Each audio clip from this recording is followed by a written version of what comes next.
What is going on, warriors and farmers of Tamaris? Back again with another Call of Dragons video. This is going to be the ultimate guide for infantry in Call of Dragons. Infantry is the most important unit in the game. They can help you win the war. If your alliance don't have a lot of infantry, I don't think you're going to do very well in the open field PvP. If you are new here, subscribe for more content. Like the video, share it with your friends, drop some comments down below. Let's get right into it. Alright, warriors of Tamaris, infantry. The most important unit type in the game. Infantry can do a lot for your account. You can use them for building, you can use them for destroying, you can use them for defending, you can use them to bully range units. They can do pretty much everything that you need in the game. If your alliance don't have a lot of infantry, just know that you are going to lose the war 100%.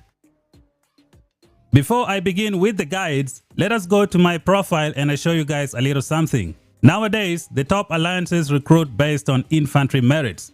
If you want to get into a good alliance, make sure you have a healthy distribution of infantry merits. You should look at the achievement, the tip of the spear.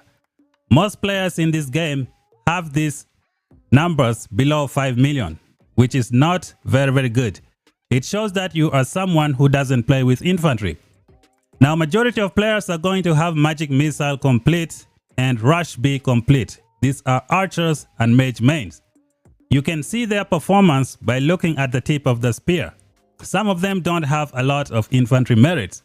You can know that this type of players are not team players. They usually like to come out with 5 range units and never bring any infantry. And then when the enemy is pushing you with a lot of infantry, you just lose the war. They blink into your mage ball and just destroy all of you because you don't have infantry. And usually these type of players who don't have infantry merits are usually the first one to run away. When they see enemy infantry, they start backing up instead of pushing forward. So infantry is very important. Make sure you work on your infantry merits. Now this video is going to show you a bunch of cool stuff that you need to do for your account, especially if you are a new player. Okay, warriors of Tamaris, let the guide begin. We're gonna look at the 3 different factions in Call of Dragons. Each one of the 3 factions has their own infantry, and in each infantry has a different kind of buff. Their statistics are the same, but they have additional buffs that we're gonna talk about today. Now the devs have hinted at a flying infantry faction. Hopefully they add the infantry faction in the game for the flying infantry. I think that's going to be awesome.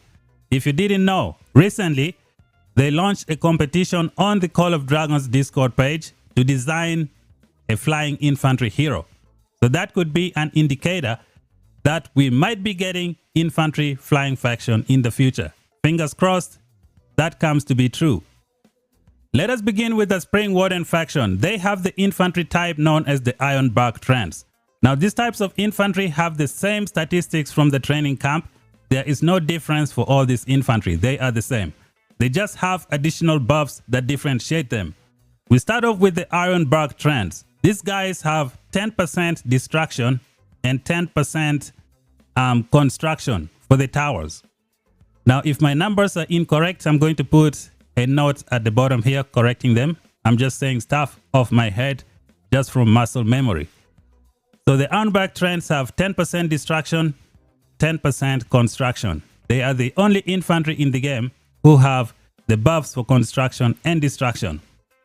Now we go to the League of Order. League of Order has the swordsmen, same statistics, but they have 15% construction. Yeah, I think they have 15% construction. If I'm mistaken, I'll put a note here at the bottom to correct it.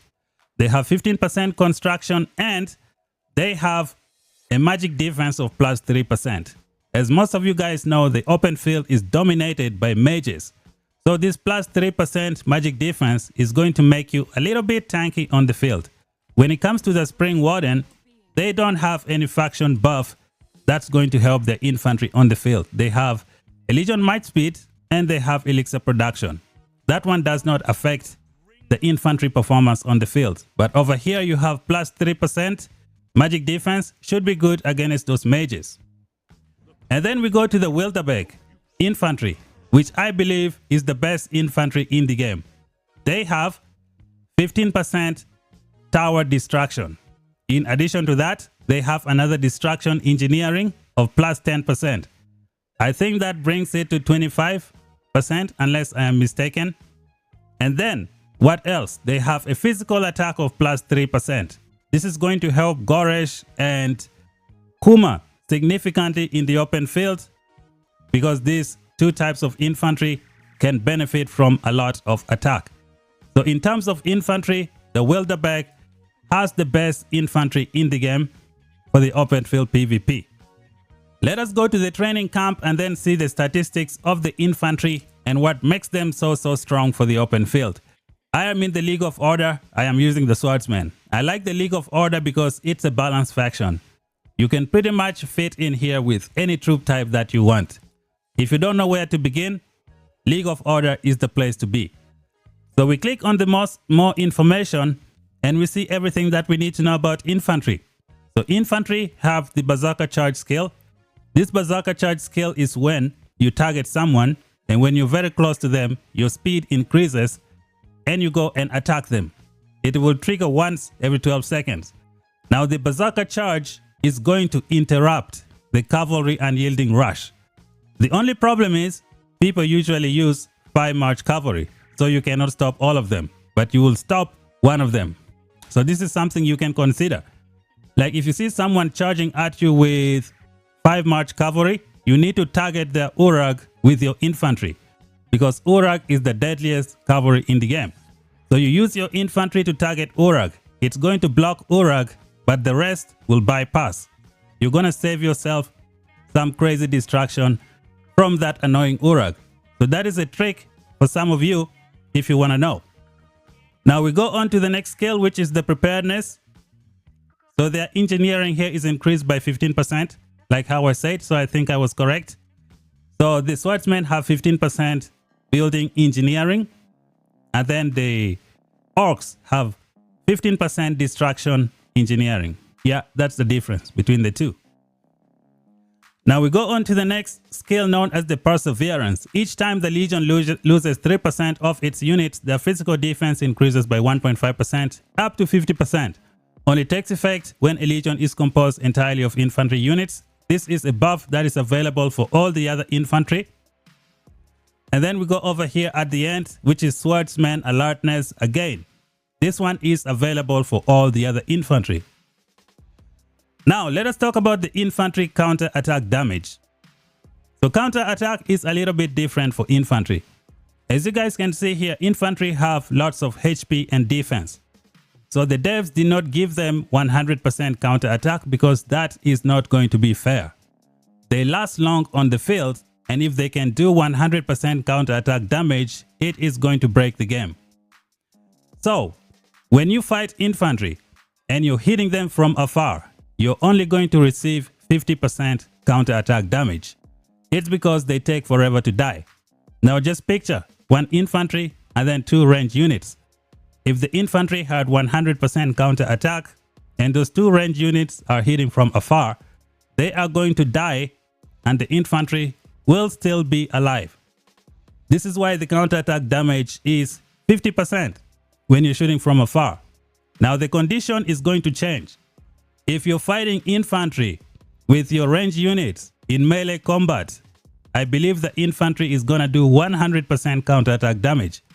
So let us read from here.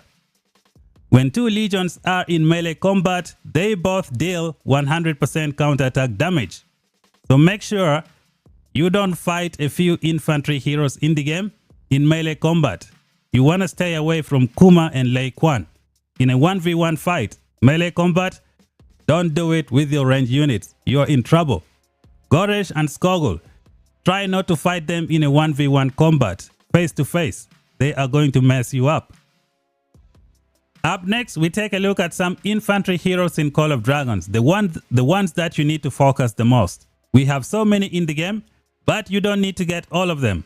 Remember, you only need like 1 infantry march to be very effective with your alliance, because your alliance is going to use infantry, especially if each player brings 1 infantry. It's going to work well, so you just need to build 1. For majority of players, you need to build a Goresh and a Skoggle. You can get these two right away from Season 2. So these two heroes should be your primary focus. The one that you need to focus on the most is going to be Gorish. Get him to 5, 5, 5, 1. And you're good to go if you are a low spender. This guy, I think, is the best infantry in the game. He can do some crazy stuff. You don't want to mess with him. Even in a 1v1 fight, don't do it with your range units because he's going to mess you up. Remember, 100% counterattack damage for infantry in melee combat is disgusting. You don't want to play around with them. Now, as the seasons go by, you're going to be changing your Gorish and Skoggle and switching to Lake 1 and Kuma in the late game. Now, you don't need to switch. You can use both. Or if you don't have a lot of tokens to invest, you can still keep your Gorish and Skoggle. And again, guys, try not to fight this guy in melee combat. If he comes close to your 5 range units, you should immediately start running. I mean, Gorish was dangerous, but this guy, when he drops his nuclear rage skill, 1700 damage factor to 3 targets, it's disgusting. It scales with HP. You guys know how those infantry, those cavalry can do some insane skill damage? This guy has the potential to do damage like those cavalry, especially with this HP bonus. The damage is not as heavy as cavalry, but it is almost close. So you want to stay away from this guy with your range units. If he comes close, he's going to make you pay the price. He's going to be boosted by Kuma, who is going to give him 100% attack and another additional 15% physical attack. So now he has 115% physical attack. On top of that, this artifact here has a 40% infantry unit attack. This is going to make them unleash some crazy hero skill damage against your range units. It's not going to be fun. So these two infantry are the one you focus. You start with Gorish and Skoggle when you enter Season 2. And then later on you build this guy and Mr. Kuma. Now for those of you that want to be doing Garrison and rallies, you have the likes of Mogro and Danfell. So you can build these guys as well. Mogro and Danfell is another one to add in your infantry lineup. So let me show you guys something over here. This is deploy. We go multi-create. This is my preset for the infantry in the game. So in the order of importance, Season 1, getting into Season 2, this is your main focus. When you get to the late game, you focus on these guys. If you're someone who is rally or garrison, you need to build this too, because this guy can go behind Gorish for a rally, and this guy can stay in front with a Gorish behind for garrison or with Danfell for garrison. So these are the infantry that you build. And then from Season 1, I wouldn't recommend like dumping a lot of tokens in this too. You can build them slowly in the background and you can add them up to your lineup. There are plenty of infantry heroes in the game that you can use. You have the likes of Bahorn, who's got infantry counterattack as well in his skill. I think this guy is going to be crucial in case the developers decide to bring a flying infantry faction. So that's going to be interesting. You have the likes of Musiang you can use with your infantry. You have Thea you can use with your infantry. Indis you can use with infantry. Even this guy over here, he can fit into an infantry lineup. Not recommended, but he can get the job done because he's got 15% universal defense. I don't recommend it, but you can try. Who else do we have here for infantry? You have the Husk. Husk can fit into your infantry lineup. You have the likes of Nika. You got plenty of options, even epic ones. You can use them for your infantry. Keeping it pushing, we're gonna go straight to the talent tree for the infantry heroes in the game. Now, I'm not gonna talk about each hero's talent tree, but we will look at the infantry talent tree and just explain some stuff.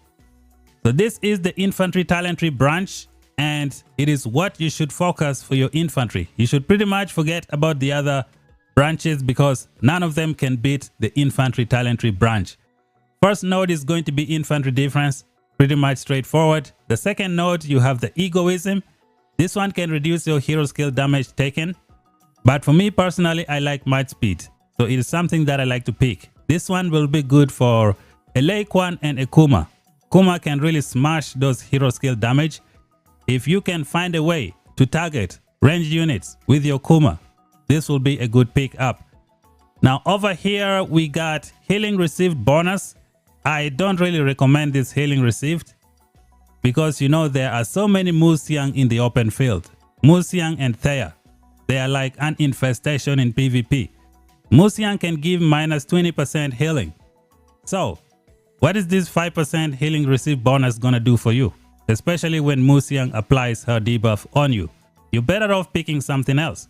Here you got Adrenaline Rush, normal attack damage bonus 4%. Can help you in those 1v1 fights. Should be a good one. Over here you have Cool Headed. This one is gonna give you 4% defense for 3 seconds. And then this one will give you 4% attack for 3 seconds. There are two different things. Pick the one that is best for you. Now to give you some advice, I think I would pick Furious for Goresh and Skogul, or a Kuma and a Lei Quan. So I think this will work good for them. But this one would be for defensiveness. If you want to be a little bit tanky, this is what you take. If you want some damage, this is the way to go. Now over here, you're going to take All Conquering. Your Legion take 4% less normal attack damage. You don't want to only focus mages because, I mean, you don't only want to focus cavalry because you fight many different troop types on the field. And what is this one? No, this is about march speed. So you take this one, All Conquering, which is good. Over here, you take Last Word, counter attack. You're going to be blasted by over 100 people. So each one of them is going to take 4% counter attack damage bonus, which is good for you. Keeping it going, we got 3 different skills here that are excellent. The best one is going to be flank protection. Your legions take 75% less bonus damage from being surrounded. Now, when you're surrounded by a bunch of different melee legions, you're going to take a lot of damage. When you're surrounded by 2 melee legions, you take 2% surround damage. When you're surrounded by 3 melee legion, you take 5% surrounded damage bonus dealt. When you're surrounded by 4 legions, you take 10% surrounded damage bonus dealt. When you're surrounded by 5 legions, you take 15% surrounded damage bonus dealt. And I think that is the maximum, unless I am mistaken. Someone correct me down below if I am mistaken on this one. So let's say you are surrounded by 7 legions. Each one of them is going to get 15% surrounded damage bonus dealt. But if you have this thing, you're going to reduce that surrounded damage bonus dealt by 75%. This is a must-have on your infantry. Over here you have Encouraging Dance. Being hit with a normal attack has a 10% chance to grant your Legion 10 rage. Now this is awesome. You're going to trigger this so many times on the field, especially when you're being blasted by more than 10 people. This thing is going to trigger a lot. It should be a good one as well. But the one that you pick first should be the flank protection. This is very important. And then towards the end, we have 2 very awesome skills over here. Let's start off with this one. Ready for Battle is going to give you 8% chance to launch an extra counter attack. This is very good when you're being blasted by more than 20 people. But it's not good for when you're fighting maybe few people on the field. So there is a question mark on this one, but it's a very good one. On the contrary, when it comes to the Iron Will, it says extends duration for buff effects gained through rage skills by 1 second when your legion is composed entirely of infantry units. Now this skill is going to be active a lot. It is very, very good. Let me show you where you can use this Iron Will on your infantry. We begin with Mr. Kuma, the Destroyer. When you look at his awakening, he's got a counter attack. It says, this hero's legion also deal 20% more counter attack damage for 3 seconds. So if you go to the talent tree and you pick this skill, you're going to extend the duration of this counter attack by 1 second. It's going to go to 4 seconds. So this is one person.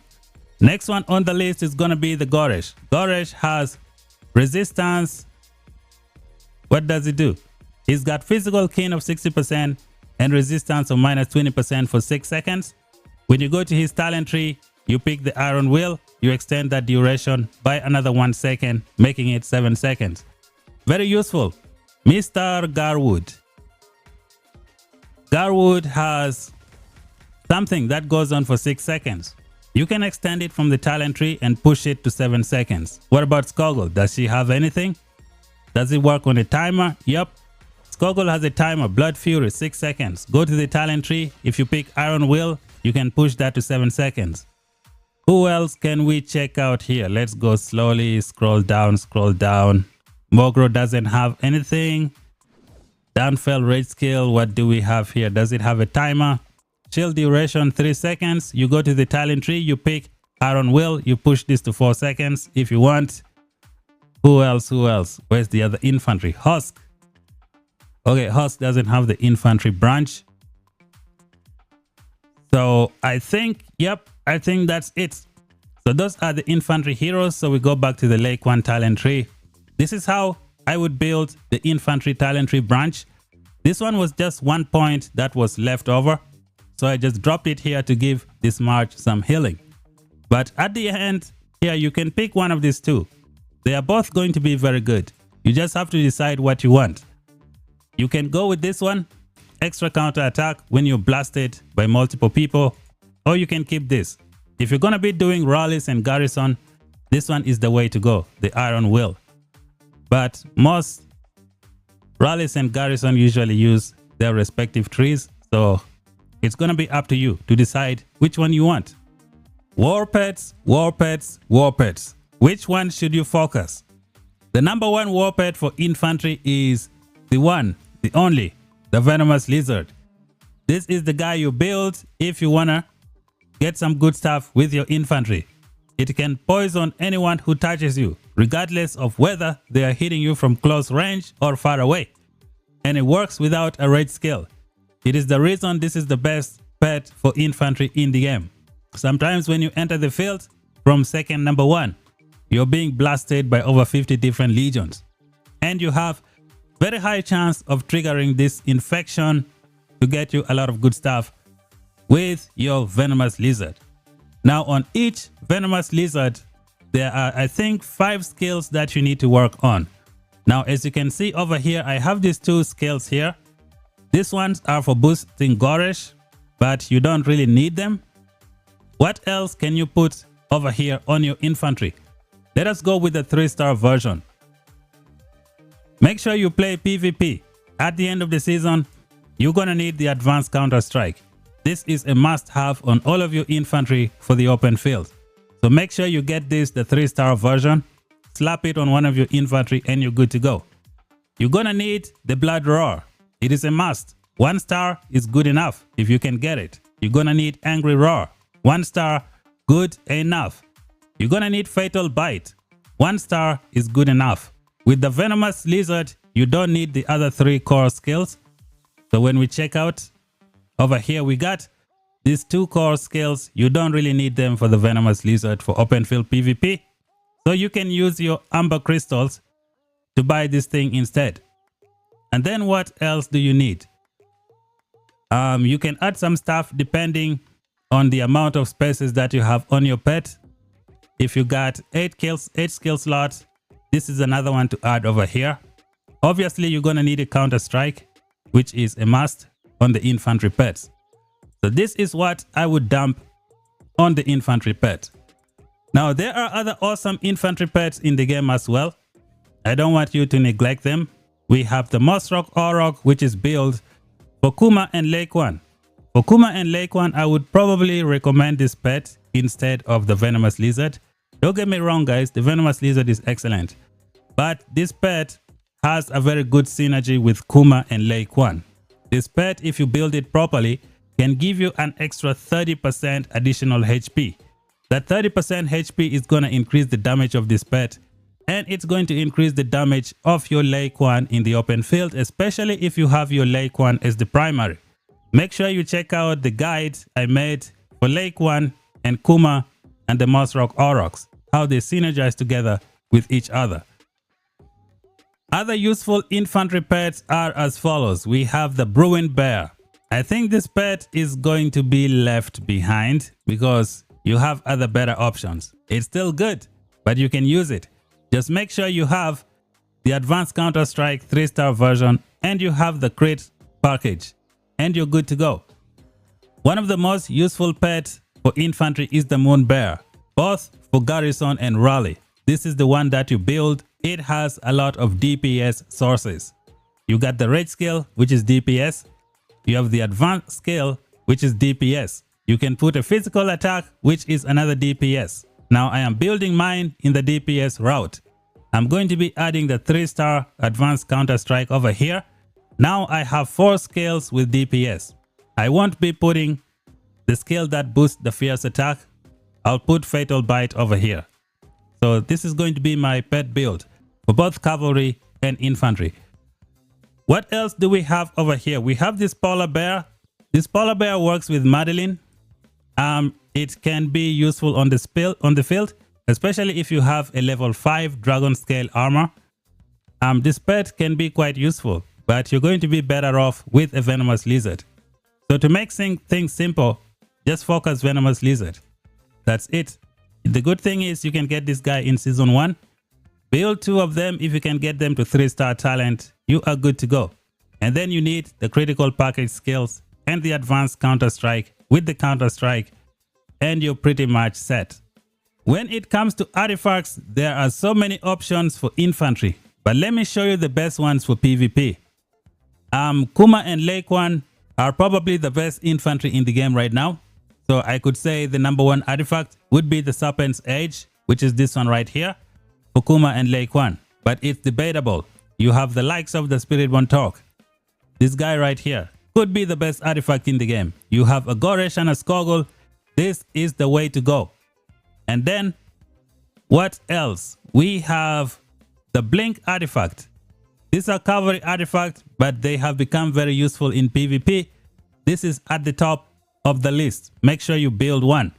You also have the other Blink here as well. This one right here, the Wolf Woman of Healer. This is another good Blink artifact to use with your infantry. Now, what are some other infantry artifacts that are excellent for PvP? You have this Grey Mars Warhammer. This is also at the top of the list. This guy can stun an enemy for 6 seconds. In that 6 seconds, the enemy cannot launch a counter attack. Very, very useful in PvP, especially when you have 100 people blasting the same target. You just stun the enemy and then your teammates can hit that enemy without taking any counter attack. If your alliance can send a lot of Grey Mars Warhammer on the field, your range units are not going to suffer a lot because of counter attack damage. So this is another good artifact. So to make things simple, let me summarize the 4 awesome artifacts for the PvP. I think #1 should be the Blink. This is the one that wins the war the most. So you got Blink at the top of the list. And then you have Serpent's Edge or the Spiritborn Talk. Excellent. They are at the top of the list. You have this one as well. It's at the top of the list. You also have other options here to use for the other infantry heroes. But the ones that I mentioned are the most important ones. One more artifact that I almost forgot mentioning is going to be the Freezing Ring. Freezing Ring is also another excellent artifact. This mage artifact, aka the Freezing Ring, has become one of the most common artifacts for the infantry. Especially when you're being blasted by over 100 people. It can buy you some 10 seconds that you really need. Go to the front, freeze, and then boom. You survive for 10 seconds and help your teammates out. So these are the artifacts for the infantry. Alright, Warriors of Tamaris, the final topic of the video will cover the different fighting styles available for infantry. We're gonna do this by bringing all the infantry marches that I like to use in the open field PvP to make things a little bit easier. So this is my infantry lineup for the open field PvP. Sometimes I bring 4 marches, sometimes I bring 3. But most of the time I play with 2. Now there are different strategies you can use for the infantry. So I'm going to start off by switching artifacts to show you guys how they work. So we got the Blink over here. And then here we're going to keep the Shield of the Sturdiness. Over here we're going to put something else. We're gonna put the Staff of the Prophet. Now this is a fighting style that many alliances don't know about. Many alliances don't use it. Hopefully this video can help you guys see the importance of this staff for your infantry. And then here we can just, you know, let's say we're just gonna put the freezing ring just for the different fighting styles for the infantry. So I'm gonna bring out these marches. The first fighting style for infantry is pretty much straightforward. You just use any infantry artifact and then you just send your infantry in the front line. They can get blocked, but your artifact can do some good stuff. The likes of the Spiritborn Torque, the likes of the Hammer, the likes of the Serpent's Edge. We have this one, the Dragon Scale Armor, and we have the Deathless Vines. You can just send your infantry with them. Now, strategic artifacts include the Blink, which is right here. The Blink is always used whenever your enemies run out of infantry. You just keep it, you taunt the enemy, you drag them, you tease them, and then when you kill all of their infantry, you start setting your Blink. You block all of them and you destroy them. This is the second fighting style. Now the third fighting style could be for the Blink. These are the Blink artifacts. Let me see. Gonna bring it out just to make things look nice. We're gonna pretend this is infantry. We're gonna put this Blink artifact as well, the Wolf Woman. Now people use this artifact strategically. They go into the front line, they blink forward, they attract many targets, then they blink back. Those who are not paying attention are going to get dragged to the front line and obliterated by others. So this is another fighting tactic for this Wolf Woman artifact. So I'm gonna bring this Legion back into the city. Now the next fighting style is going to be the Staff Prophet and the Freezing Ring. These two combination can do some good stuff. The staff has a cooldown, but the thing is there are 200 players in every alliance. You guys can coordinate and decide which players are going to be using the staff. That way you can use the staff a lot, because one person can use it once every 3 hours. But if you coordinate with your alliance, like maybe 10 or 20 players can use this thing separately to trap enemies more efficiently. So basically you're gonna send some Blink infantry into the enemy backline, because most of the time those Blink infantry, they die real quick. But if you can send reinforcement with the staff, it's going to work. So you can delegate a few players to have this staff right next to the city with a few infantry. As soon as you blink in strategic position, and then one of you can just send the staff infantry to add more reinforcements and continue with the blocking. So here is an example of how it works. So you're fighting the enemy, they're out of infantry, you send a few blinks. So let's say you blink behind the enemy front line, and then one of your players is gonna see this and bring the staff of the prophet. You bring reinforcements, and in that reinforcements you could have a freezing ring over there. You punch the freezing ring, they're gonna hit you guys, but it's not going to work because this freezing ring is 10 seconds and it's going to freeze a few people in that location. So this is a good fighting tactics that many alliances are not using it. Hopefully we get to see more of it in the future seasons. I think this pretty much covers all the different infantry fighting tactics. There is this one artifact that you also need to know. It is very efficient, which is the Grey Mars Warhammer. This artifact can prevent everyone from taking counter attack damage when it's triggered. If you get the exemplar version, it can do this for 6 seconds. So if you have a whole bunch of Grey Mars Warhammer in the front line, your range units could not take any counter attack damage if you can kill the enemy real fast within that 6 seconds. It can be quite useful. There is another infantry fighting style that I want to show you guys. It's going to involve the Shield of the Sturdiness. So let me create the legions and bring it out and show it to you guys. So we got this Shield of the Sturdiness fighting infantry. Many people don't know about this as well, so allow me to show you. So in every season, I think there is going to be this policy right here, known as the make way policy. Where is it? Where is it? Where is it? Make way, make way. Okay, so this is make way. So the duration, I think, is 20 seconds, if I'm not mistaken. So when you have activated this make way policy, you can literally walk through a crowd without being attracted to fight someone else. It is so important. So basically, you use this make way policy to walk into a crowd, especially if they are close to your city. So you walk into the crowd and you attack people from behind. And then you trigger the shield of sturdiness to push those enemies and bring them forward to the front. So allow me to demonstrate. This fighting tactic is so annoying. It is so disgusting. We like to use it a lot, especially when people are fighting next to our city. So you fight from behind, you switch direction, and you push the enemy to the front line for other people to kill. Sometimes when you're fighting, you're like, what the heck? How did my legions get over there? Congratulations, you have been pushed by the shield of the sturdiness. So this one is a good fighting style when there are people fighting like next to your city. You go in between and then you push them backwards. You can also use the make way policy to send your infantry to different strategic locations. You just gotta be smart. You gotta pay attention to the make way policy. You can use it to your advantage. One more thing that I need to add is if you see a bunch of multiple cavalry coming towards your legion, you need to target the Urag. This guy is the toughest cavalry in the game. So you target Urag with your infantry. That way you can block him with unyielding rush. You can use Berserker Charge for infantry to block the Urag. That's one more fighting style that you can use. The last topic of the video is going to be rally and the garrison. People use infantry for rally and garrison. Now, what is the best rally and garrison right now? It's Lake 1 and Kuma. These two guys have made it easy to zero players over 200 million.